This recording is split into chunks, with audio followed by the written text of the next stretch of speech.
Hello friends, कैसे हैं आप सब? बढ़िया। चलिए फ्रेंड्स, आज हम पढ़ने जा रहे हैं लीजेंड्रेस लीनियर इक्वेशन। बहुत ही इंपॉर्टेंट इक्वेशन है दोस्तों। इसके पहले के क्लास में हमने देखा था कॉशीज लीनियर इक्वेशन, तो वो भी बहुत इंपॉर्टेंट है।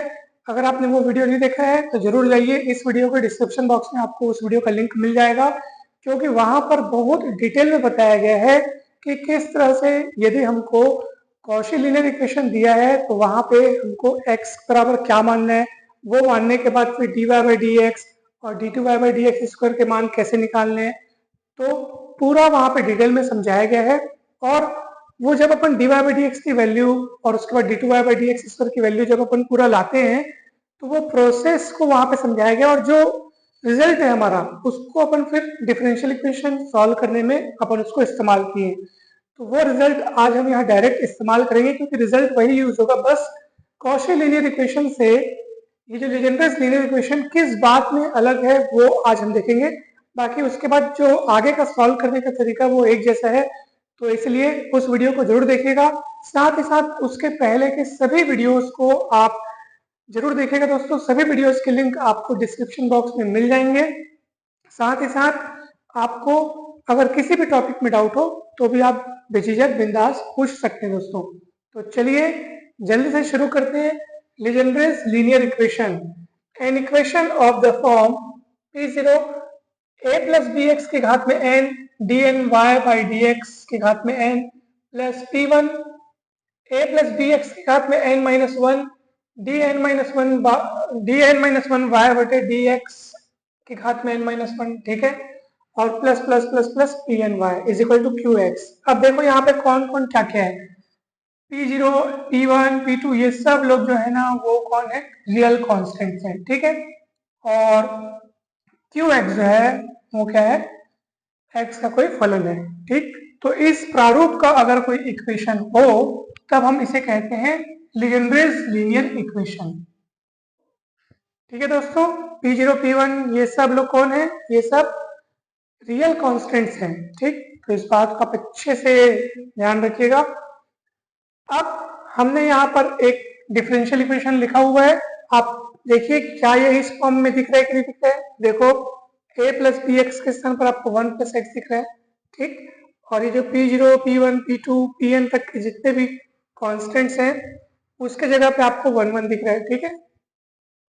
तो देखा जाए तो ये इक्वेशन पूरा का पूरा इस पैटर्न पे फिट है, अर्थात ये हमारा लीजेंड्रेस लीनियर इक्वेशन है, ठीक है। तो अब इसको हम सॉल्व कैसे करेंगे दोस्तों, ध्यान से देखिएगा, बहुत ही सरल तरीका है। सबसे पहले आपको क्या करना है कि यहाँ पे जो a प्लस बी एक्स के रूप में आपको दिखाई दे रहा है, यानी कि यहाँ पे जो आपको 1 प्लस एक्स दिख रहा है उसको आपको t मानना है। t मानने के पश्चात आप दोनों पक्षों में x के सापेक्ष अवकलन कीजिए, तो क्या मिलेगा, 1 का अवकलन 0, x का x के सापेक्ष 1 हो जाएगा। तो यहाँ पे करेंगे तो x के सापेक्ष आप करें इसलिए dt बाई डी एक्स, ठीक है। तो दोस्तों dt by D x is equal to 1, ये आप लोग याद रखिएगा क्योंकि आगे यूज होगा। चलिए अब हम इस समीकरण में जो आपको dy by D x d two y by D x square दिख रहा है उनका रूप कैसे बदलेंगे, ध्यान से देखिएगा। तो सबसे पहले तो आप देखो कि dy बाई डी एक्स को क्या हम ऐसे लिख सकते हैं, क्या dy by d T into D t by D x, ठीक है। चेन रूल से अपन इसको ऐसे लिख सकते हैं। सरल शब्दों को समझने के लिए आप यूं समझिए कि dt का गुणा भाग किया गया dy बाई डी एक्स, वैसे ही है, ठीक है। अब देखो ये dt बाई डी एक्स की जगह अगर आप 1 रखेंगे तो यहाँ जब 1 हो जाएगा तो 1 इंटू इतना मतलब इतना dy बाई डी टी, ठीक है। dy by d T into 1 मतलब dy बाई डी टी, तो हमको dy बाई डी एक्स का मान मिल गया, ठीक है। अब इसी प्रकार आप क्या कर सकते हैं, देखो इसी प्रकार हम किसका मान निकालेंगे, हमको और किसकी जरूरत है, d two y by D x square की जरूरत है। ये सेकंड डेरिवेटिव है तो उसको हम ऐसे लिख सकते हैं कि d by D x of d y by D x, ठीक है ना भाई। D by D x of d y by D x करोगे तो इतना ही आएगा। चलो d y by D x का मान रखते हैं इतना, तो क्या हो जाएगा दोस्तों, देखिए तो ये हो जाएगा d by D x of d y by d t. अब आप कहेंगे सर हम तो x के सापेक्ष अवकलन कर रहे हैं, x के सापेक्ष डिफरेंशिएशन कर रहे हैं, परंतु यहाँ पे तो dy बाई डी टी है, तो ये तो गड़बड़ हो रहा है। अंदर t वाली चीज है, यहाँ बाहर x के सापेक्ष कर रहे हैं, तो उसको कैसे अब किया जाएगा, तो ध्यान से देखिएगा उसको हम कैसे कर रहे हैं।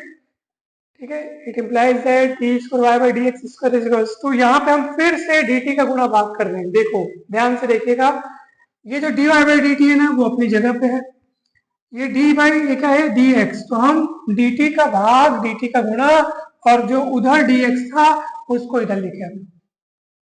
ठीक है, ये वाला dx इधर है, हमने dt का गुणा भाग किया ताकि अब हम देखो ये dt वाला हो गया ना, तो d by d t of d y by d t को हम लिख सकते हैं d two y by d t square.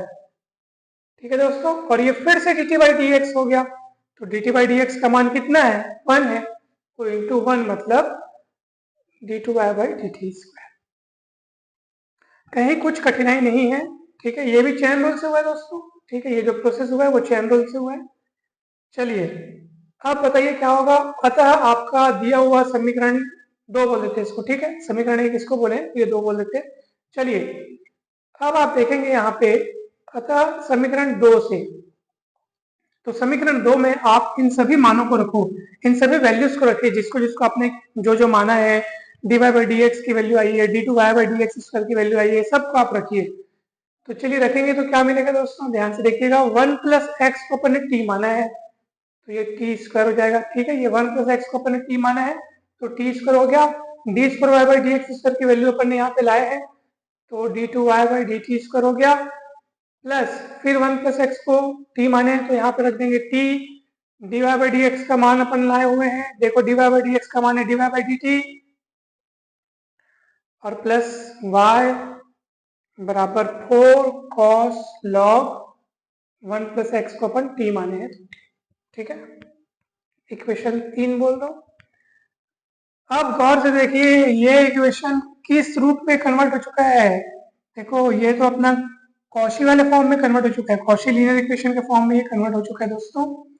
तो अब इसको बनाना बहुत आसान है, आप सभी को पता होगा कि यहाँ पे अब हम क्या मानने वाले हैं। अब मान लो, ठीक है, t बराबर क्या मानेंगे दोस्तों, t की घात z मानेंगे। ठीक है, तो उस हिसाब से फिर अगर अपन दोनों तरफ log लेते हैं तो z बराबर मिल जाएगा आपको log t। ठीक है, अब ये जब चेंजेस करते हैं अपन यहाँ पे पूरा, तो आपको पता होगा यही चीज, अब इसके बाद जो चीज हम लिखने वाले हैं ना, उस चीज का विस्तृत डिटेल में पूरा समझाया गया है पिछले वीडियो में, कॉशीस लीनियर इक्वेशन में बहुत विस्तार से समझाया गया है। और ये सारी चेंजेस जब आप इस इक्वेशन में करेंगे दोस्तों, तो यहाँ पे क्या क्या बदलाव होंगे देखो, t d y by d t, अर्थात ये वाला जो टर्म आपको दिख रहा है वो किस रूप में चेंज हो जाएगा, वो चेंज हो जाएगा आपका d y by d z के रूप में, जिसमें अगर डी बाई डी जेड को अगर अपन डी डैश कहें तो ये हो जाएगा डी डैश वाई। ठीक उसी तरह ये किस रूप में चेंज हो जाएगा दोस्तों, ध्यान से देखिएगा, t square d two y by d t square, ये चेंज हो जाएगा दोस्तों डी डैश माइनस 1 वाई। ठीक है, जहां डी डैश कौन है, डी बाई डी जेड। ठीक है दोस्तों, तो इस चीज को आप ध्यान रखिएगा, ये सारी चेंजेस अब इस इक्वेशन में हम करेंगे। तो अब इक्वेशन 3 जो है, ठीक है, इक्वेशन 3 का रूप किस तरह से बदलेगा ध्यान से देखिएगा। इसको हम लिख सकते हैं डी डैश माइनस 1 वाई। ठीक है, हम इसको लिख रहे हैं d dash minus 1 y, plus है तो plus t d y by d t को हम लिख सकते हैं डी डैश वाई, ठीक, प्लस वाई, ये देखो प्लस वाई, और बराबर 4 कॉस, और लॉग टी जो है वो जेड के रूप में लिखेंगे, ये ऐसे। तो देखिए दोस्तों यहाँ से वाई वाई वाई को अपन कॉमन ले लेते हैं, यहाँ पे बचेगा D dash square minus D dash plus D dash, और इधर वाई निकल गया तो इधर 1 बचेगा, और ये 4 कॉस जेड। ठीक है दोस्तों, डी डैश कट जाएगा तो यहाँ से आपके पास मिलेगा d dash square plus 1 y बराबर 4 कॉस जेड। अब इसको किस तरह से सॉल्व करेंगे दोस्तों, सबसे पहले इसका ऑक्सिलरी इक्वेशन निकालेंगे, तो उसके लिए हमको डी डैश के स्थान पर m रखना होगा, m स्क्वायर प्लस 1 बराबर 0, तो m का मान यहाँ से प्लस माइनस आई आएगा। ठीक है, पहले 1 पलटेगा तो माइनस 1 हो जाएगा, उसका वर्गमूल लोगे तो प्लस माइनस वर्गमूल माइनस 1 यानी, और वर्गमूल माइनस 1 यानी आई, तो प्लस माइनस आई हो गया। तो ऐसी स्थिति में कॉम्प्लीमेंट्री फंक्शन कैसे बनता है दोस्तों, आप सभी को पता होगा, प्लस माइनस आई को आप 0 प्लस माइनस आई के रूप में देखो, ठीक है, तो अल्फा की जगह 0 और बीटा की जगह 1, 1 कौन होता है, आई का गुणांक जो आई के साथ हो। ठीक है, तो अल्फा बीटा का वैल्यू आप इसमें रखेंगे भाई। इस स्थिति में जो आपका कॉम्प्लीमेंट्री फंक्शन होता है उसका फॉर्मूला आपको ध्यान में रखना होगा। तो मैं फाइनली जो इसका कॉम्प्लीमेंट्री फंक्शन होता है उसको लिखता हूँ। तो ये बनेगा आपका C1 cos z plus C2 sin z। क्यों? क्योंकि यहाँ पे अब हमारे पास वेरिएबल जो है वो z के रूप में है ना भाई। ये सब डी डैश कौन है, डी डैश कौन है, डी बाई डी जेड। ठीक है, तो आप इसको ध्यान रखिएगा। तो इसलिए हमारे पास C1 cos z plus C2 sin z के रूप में इसका कॉम्प्लीमेंट्री फंक्शन आ गया। अब क्या निकालेंगे दोस्तों, पर्टिकुलर इंटीग्रल। वो कैसे निकालते हैं, तो डी ये वाला हिस्सा को अपन इधर लिखते हैं, डी डैश स्क्वायर प्लस 1 और इधर आएगा 4 cos z। दोस्तों देखो 4 तो चलो मैं बाहर निकाल देता हूँ। ठीक है, 4 इधर आ गया क्योंकि इसका ये उस पे ये तो कांस्टेंट है ना, तो उसका कोई फर्क नहीं पड़ने वाला है। अब बारी आती है किसकी, cos z की। दोस्तों गौर से देखिए, यहाँ z का गुणांक 1 है। अगर हम नियम के अनुसार यहाँ पे डी डैश स्क्वायर की जगह में -1 स्क्वायर लिखेंगे, -1 स्क्वायर, और ये +1 पहले से है तो 0 हो जा रहा है, तो डिनोमिनेटर 0 नहीं होना चाहिए, तो वो 1/0 अनंत हो जाएगा। तो ये लेकिन यहाँ पे अगर ऐसा अपन नियम लगाएंगे, जो साइन कॉस वाला जो नियम होता है ना, तो वो अगर अपन अप्लाई करें तो डिनोमिनेटर 0 हो जा रहा है। तो ऐसी स्थिति से बचने के लिए हमारे पास एक सूत्र है दोस्तों, तो उस सूत्र को आप याद कीजिए। वो सूत्र क्या कहता है, मैं पहले आपको उसको लिख के दिखा रहा हूँ। जब हम लोग पढ़े थे कि 1/d स्क्वायर प्लस ए स्क्वायर, ये भी कौन है, कॉस है ना, तो cos ax, तो इसका सूत्र था दोस्तों x/2a sin ax। इसको याद रखिएगा। ठीक है, ये अपन सूत्र पढ़े थे। तो अभी यहाँ पे वही सूत्र अपन cos z के लगाएंगे। तो कैसे लगाएंगे, तो पहले तो cos किस में चेंज हो जाएगा, साइन में चेंज हो जाएगा। ठीक है, 4 इंटू, देखो ये वेरिएबल x में अपन ने लिखा है, यहाँ पे वेरिएबल कौन चल रहा है, अभी z चल रहा है। तो जैसे ये x/2a है, तो यहाँ पे क्या आ जाएगा दोस्तों, z/2a।